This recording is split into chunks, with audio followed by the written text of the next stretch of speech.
So I'm underneath my 5th generation 4Runner and doing maintenance, just changed the transmission fluid. But when you have these skid plates off, it's a good time to kind of check all kinds of stuff.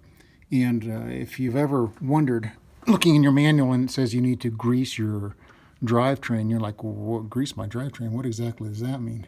Well, when you get down here, this is your part of your drivetrain. Power comes out of the engine and goes to your transfer cases and rear wheels in all situations. So anyways, this stuff slides, moves, flexes.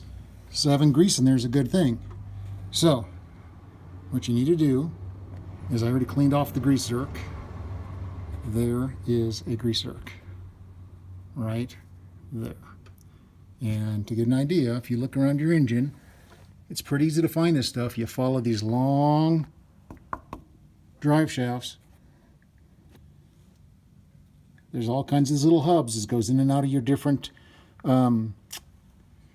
transfer cases. Obviously, this is the one I'm at the front of the engine. So this is the drivetrain going into the front differential from the power transfer case.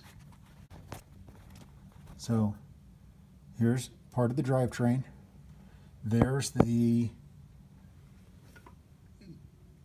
transfer case.